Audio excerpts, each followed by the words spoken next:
வணக்கம், good morning, happy morning, wonderful morning. நம்ம வாழ்க்கையை பற்றி பேசிகிட்டு இருக்கிறோம். வாழ்க்கையில் எப்போதுமே growth இருக்கணும். growthனா நீங்கள் வளரணும். ஆனால் வளருங்கிறது இப்போ என்ன மாதிரி தொப்பையை வளர்த்துக்கிறதோ இல்லை அடியில் இப்படி இந்த சைடில் வளர்க்குறதோ இல்லை. ஏன்னா ஒரு 18-20 வயசு ஆயிடுச்சுன்னா நம்ம மேலே வளர மாட்டோம். நம்ம சைடு தான் வளரும், முன்னாடி ஒன்று அழகாக வளரும். நான் ஒரு 22 வருஷமாக வளர்த்தேன் என் தொப்பையை. இன்றைக்கி ஒரு 3-4 வருஷமாக அதை கட்டப்பட்டு குறைக்க பார்க்குறேன். ஆனால் 20 வருஷம் பண்ண பாவம் 3 வருஷத்தில் போகாது. அதே மாதிரி தான் இந்த லேர்னிங் அண்ட் க்ரோயிங்.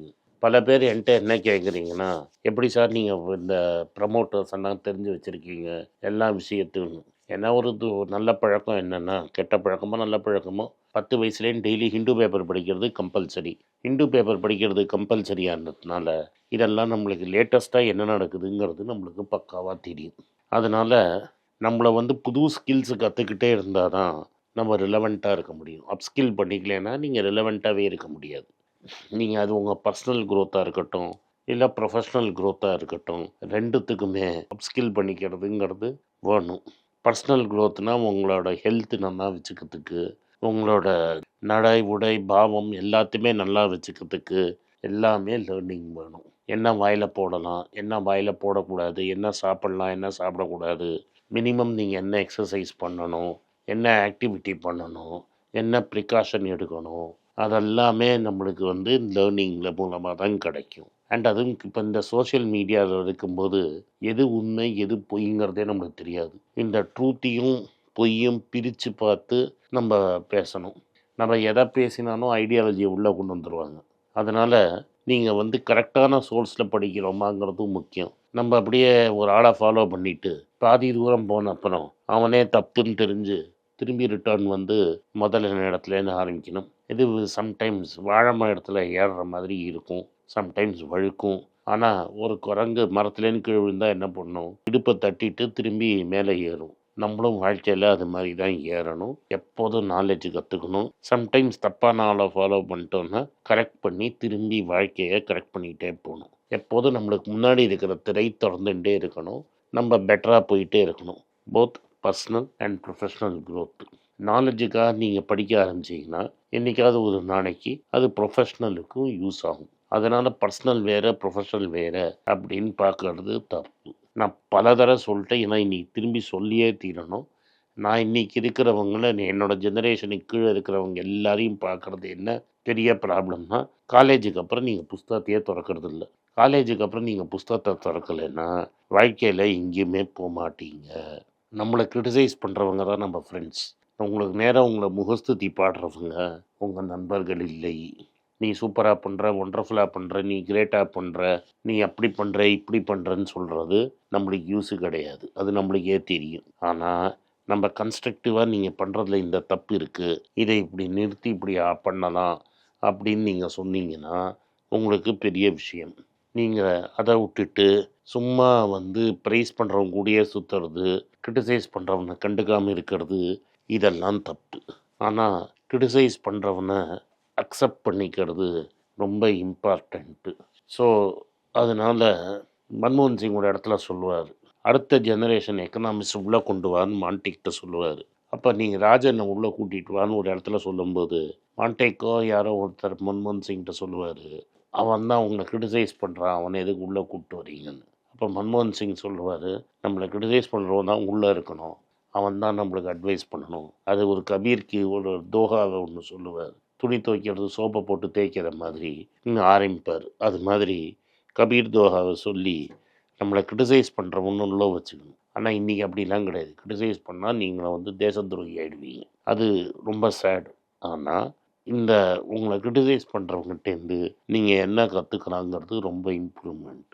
எப்போதுமே எதை பார்த்தாலும் நீங்கள் க்யூரியஸாக இருக்கணும். க்யூரியஸாக இருந்தீங்கன்னா ஏன் எதுக்கு நடக்கிறது, எப்படி நடக்கிறது, இதெல்லாம் இதுலேருந்து நம்ம என்ன கற்றுக்க முடியும் அப்படிங்கிறத நீங்கள் பார்க்கணும். புது விஷயத்தை நீங்கள் பார்த்தீங்கன்னா புதுசான ஏரியாவுக்கு போகிறீங்க, புது விஷயத்தை நீங்கள் கற்றுக்கிட்டிங்கன்னா உங்கள் வாழ்க்கை பெட்டராக இருக்கும். சம்டைம்ஸ் அன்ரிலேட்டட் ஏரியாஸில் உங்களுக்கு பெரிய ஜாயினிங்கும் கிடைக்கும். இந்த எக்ஸாம்பிளை நான் முன்னாடியே சொல்லியிருக்கிறேன், ஆனால் இப்போ திரும்பி சொல்கிறேன். ஸ்டீவ் ஜாப்ஸ் கேலிகிராஃபி கற்றுக்கிட்டார். டிகிரியை முடிக்கல, ஆனால் கேலிகிராஃபியை கற்றுக்கிட்டார். அந்த கேலிகிராஃபி பின்னாடி ஆப்பிளோட கிராஃபிக் இன்டர்ஃபேஸை டிசைன் பண்ணுறதுக்கு ரொம்ப யூஸ்ஃபுல்லாக இருந்ததுன்னு அவர் சொல்கிறாரு. அதனால தான் ஆப்பிள் டிசைனில் சூப்பராக இருக்கும். ஒன்ஸ் ஒரு ஆப்பிள் யூஸ் பண்ணிட்டீங்கன்னா திரும்பி இன்னொன்று வரத்துக்கு ரொம்ப கஷ்டம். அதனால தான் ஒரு ஃபீல்டில் நம்ம கற்றுக்கிறது என்னைக்கு ஒரு மென்டல் மாடலில் சொல்லிக்கிட்டே இருப்போம். கெமிஸ்ட்ரியில் இருக்கிற ரியாக்ஷனை சம்டைம்ஸ் வாழ்க்கையில் பார்ப்போம். சில பேர் வந்து கேட்டலிஸ்ட்டுங்கிற வார்த்தையை யூஸ் பண்ணுவாங்க.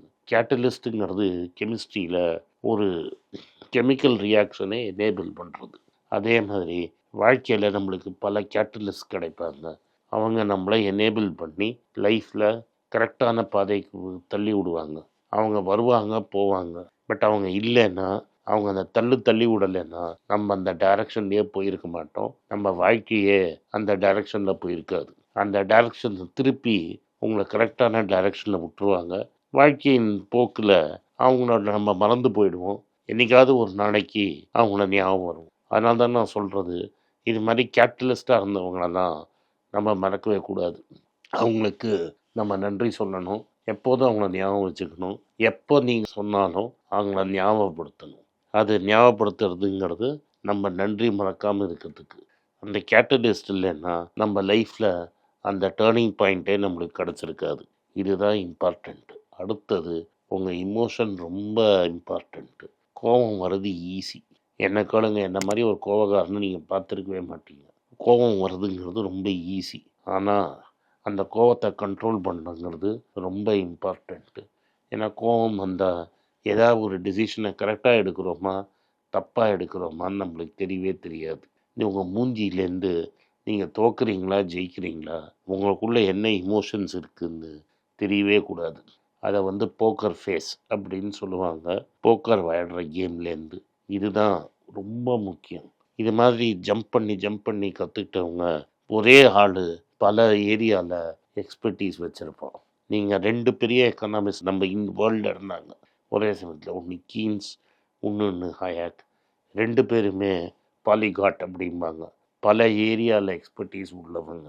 அருமையாக எழுதுவாங்க. கீன்ஸ் ஒரு பெரிய இன்வெஸ்டர் கூட. ஒரு பெரிய ஆர்ட்ஸு, பேலே, டான்ஸு, மியூசிக்கு அதிலெல்லாம் ரொம்ப இன்ட்ரெஸ்ட் உள்ளவர். ஹயாக்குங்கிறவர் பொலிட்டிக்கல் சயின்ஸு, அப்புறம் பயாலஜி, நியூரோ சயின்ஸு இதிலெல்லாம் இன்ட்ரெஸ்ட் உள்ளவர். இதெல்லாம் நான் எதுக்கு உங்களுக்கு சொல்ல வரேன்னா, உங்களுக்கு வேரியட் இன்ட்ரெஸ்ட் இருக்கணும். ஒரு இன்ட்ரெஸ்ட்லேருந்து இன்னொரு இன்ட்ரெஸ்ட்டுக்கு நீங்கள் ஈஸியாக தாவ தெரியணும்.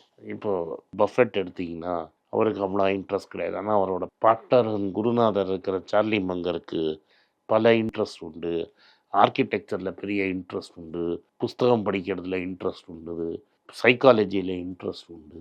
இதெல்லாமே அவரை ஒரு கம்ப்ளீட் பர்சன் ஆக்கிது. அது மாதிரி இருக்க கற்றுக்கணுமே தவிர நம்ம வந்து விட்டுட்டோம்னா வாழ்க்கைங்கிறது நம்மளை பல திசையில் கூட்டிகிட்டு போகும்.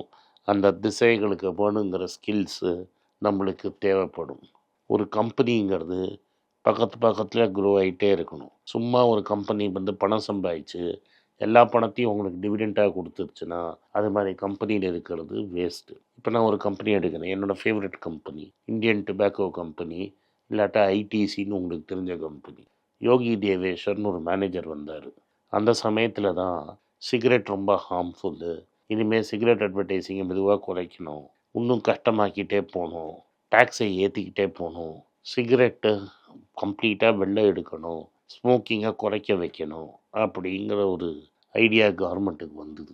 அவர் என்ன அதுக்கு முன்னாடியே ஒருத்தர் 70s ஹோட்டல் நடத்திட்டார். மெட்ராஸில் ராதாகிருஷ்ணன் சாலையில் இருக்கிற சோலா தான் அவங்களோட முதல் ஹோட்டல்.